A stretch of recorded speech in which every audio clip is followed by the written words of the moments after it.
Halo semuanya, apa kabar para tetua dan teman-teman kultivator? Bersiaplah untuk merasakan sensasi yang tak terlupakan dari Xiaoyan dan nikmati setiap momen bersama teh dan kopi yang tersedia. Mari kita langsung gaskeun. Pada episode sebelumnya, Xiaoyan berhasil memenangkan pertandingan kekuatan jiwa antara dirinya dan Grandmaster Alchemist Klan Cheng. Hak pengelola lubang cacing pun sudah ditentukan, bahwa klan Liu saat ini dipercaya mengelola otoritas dari lubang cacing hingga 3 tahun ke depan. Bagaimanakah kelanjutannya? Tetap bersama NH Anime, duduk manis dan simak terus cerita berikutnya.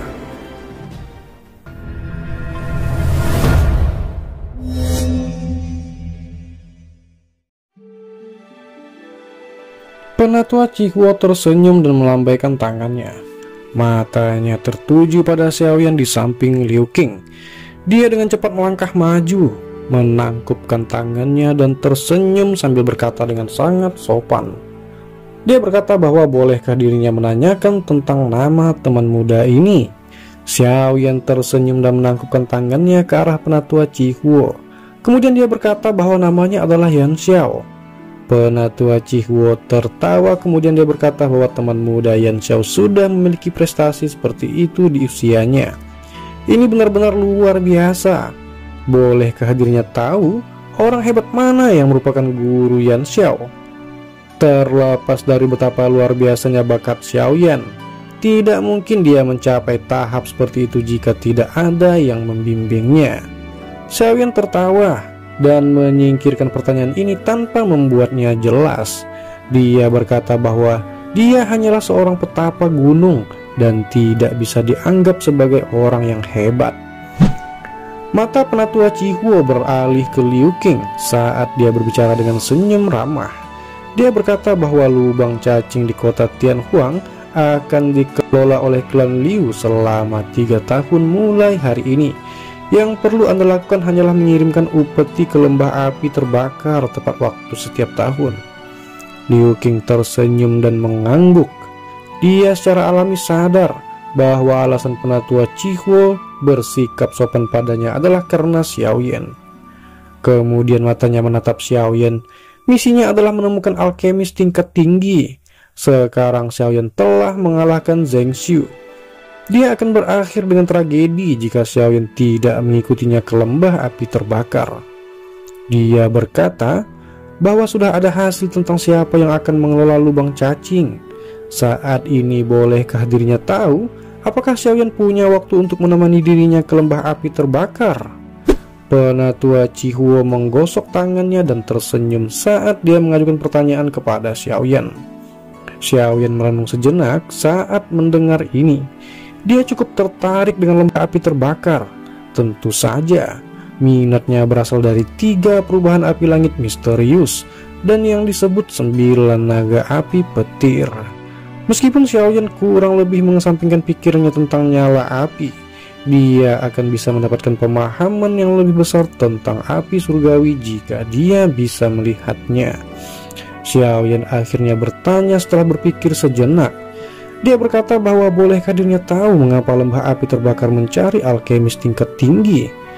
Penatua Qihua buru-buru berkata bahwa kepala lembah ingin memperbaiki pil obat tingkat tinggi dan membutuhkan kerjasama dari beberapa alkemis tingkat tinggi.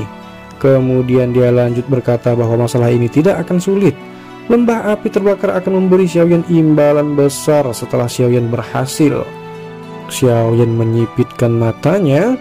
Kemudian dia terkejut saat mendengar ini. Kekuatan kepala lembah dari lembah api terbakar sepertinya tidak lebih lemah dari Feng Zunze. Pil obat yang dia butuhkan kemungkinan besar adalah tingkat 7. Tidak mudah untuk memurnikan pil obat dari tingkat ini. Xiaoyan tiba-tiba memikirkan sesuatu dan bertanya dengan heran. Dia berkata bahwa apakah kepala lembah dari lembah api terbakar juga seorang alkemis? Liu Qing di sampingnya mendekati Xiaoyan dan dengan lembut menjelaskan.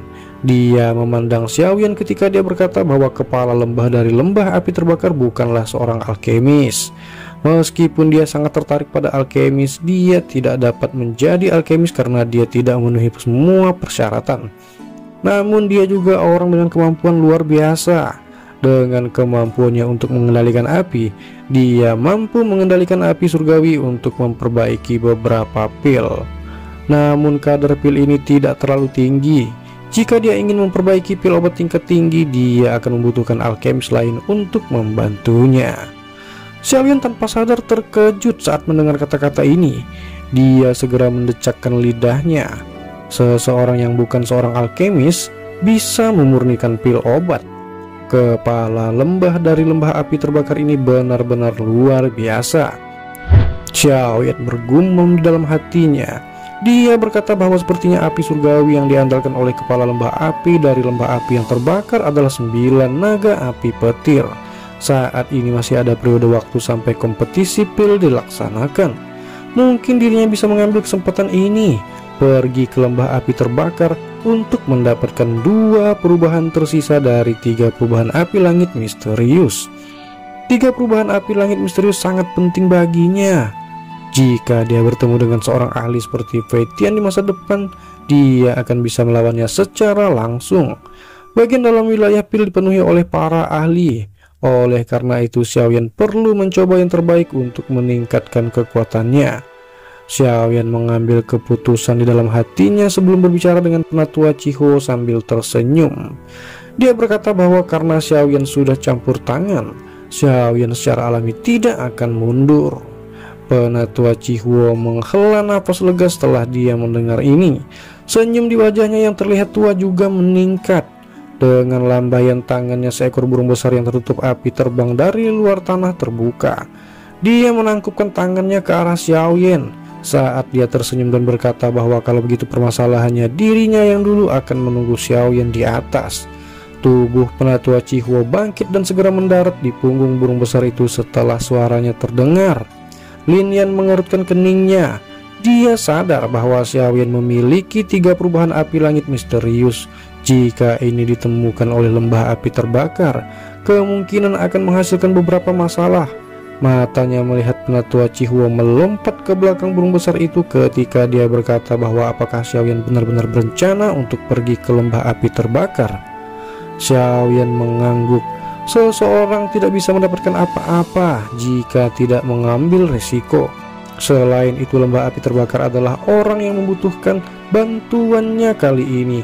Selama dia pintar, seharusnya tidak terlalu sulit baginya untuk mendapatkan versi lengkap dari 3 perubahan api langit misterius ini.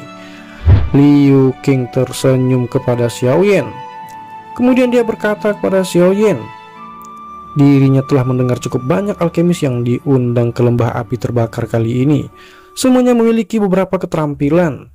Jika mereka berhasil membantu kepala lembah dari lembah api terbakar memperbaiki pil obat, dirinya yakin hadiahnya akan sangat besar.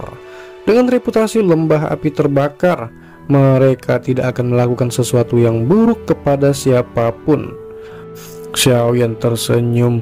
Dia tidak peduli tentang hadiah apa yang ada. Itu akan cukup jika dia bisa mendapatkan versi lengkap dari 3 perubahan api langit misterius. Xiaoyan merenung sejenak sebelum dia berbicara bahwa Lin Yan sebaiknya tinggal di kota Tianhuang selama periode waktu ini. Dirinya akan kembali setelah selesai. Selain itu, ada sesuatu yang perlu saya sampaikan kepada saudara Liu Qing. Liu Qing menepuk dadanya dan berbicara dengan sikap tidak terkendali.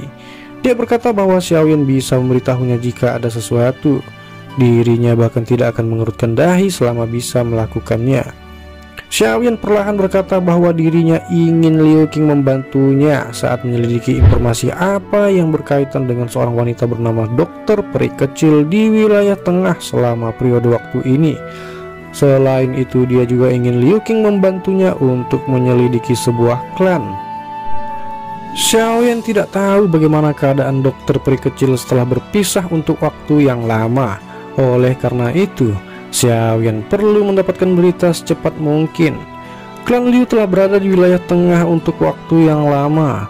Kemungkinan kemampuan mereka untuk mengumpulkan informasi lebih baik daripada miliknya. Adapun Xinlan Xiaoyan akhirnya tidak tahu dari klan mana dia berasal, karena dia telah berjanji padanya untuk membantu Shinlan pada waktu itu. Xiaoyan secara alami tidak akan bersembunyi dengan sengaja. Liu Qing membelai dagunya dan mengangguk. Dia berkata bahwa dirinya belum pernah mendengar nama ini, namun dirinya akan mengirim seseorang ke daerah kota Pil untuk menyelidiki. Adapun gadis bernama Shinlan itu akan sedikit sulit untuk menyelidikinya. Dari sudut pandangnya, ini seharusnya bukan nama belakangnya. Ada klan dengan berbagai ukuran yang tak terhitung jumlahnya di wilayah tengah. Mencoba menemukan klannya tidak berbeda dengan menemukan jarum di tumpukan jerami. Xiaoyan kembali berkata bahwa klannya itu sepertinya pernah memasuki kursi tetua Menara Pil, namun mereka seharusnya sudah dihapus sekarang. Ekspresi Liu Qing berubah sedikit. Xiaoyan kembali berkata bahwa klannya itu sepertinya pernah memasuki kursi tetua Menara Pil, namun nama mereka seharusnya sudah dihapus saat ini. Ekspresi Liu Qing berubah sedikit ketika dia mendengar ini. Klan yang bisa memasuki kursi sesepuh Menara Pil bukanlah faksi biasa. Bahkan jika namanya telah dihapus, kekuatannya pasti akan menjadi sesuatu yang tidak dapat dibandingkan dengan klan Liu mereka. Liu Qing merenung sejenak sebelum menjawab. Sambil tersenyum dia berkata bahwa sekarang cakupan pencarian telah sangat berkurang. Serahkan masalah ini padanya, dirinya akan menyelesaikan masalah ini pada saat Xiaoyan kembali. Xiaoyan mengangguk. Dia akan menyelamatkan dirinya dari masalah berkeliaran secara acak seperti lalat tanpa kepala. Xiaoyan mengobrol dengan dua lainnya setelah memberikan instruksi yang sesuai. Ketika burung besar berwarna merah menyala di langit mengeluarkan teriakan tajam, Xiaoyan akhirnya menangkupkan tangannya ke Liu Qing dan Lin Yan. Jari-jarinya menempel di tanah saat tubuhnya melompat ke langit. Lin Yan buru-buru berbicara saat melihat Xiaoyan bergerak, bahwa Xiaoyan sebaiknya berhati-hati. Xiaoyan tersenyum dan mengangguk ke Lin Yan. Tubuhnya segera bergerak dan dia dengan mantap mendarat di punggung burung besar itu. Tetua Chihuo buru-buru berbicara sambil tersenyum saat melihat Xiaoyan muncul. Dia berkata bahwa apakah teman muda Yan Xiao sudah siap? Xiaoyan sedikit tersenyum. Dia menangkupkan tangannya ke arah Penatua Chihuo dan berkata bahwa Penatua Chihuo dapat menunjukkan jalannya sekarang. Penatua Chihuo menyeringai, memberikan jawaban yang sopan dan melambaikan tangannya. Burung besar di bawah kakinya menjerit tajam.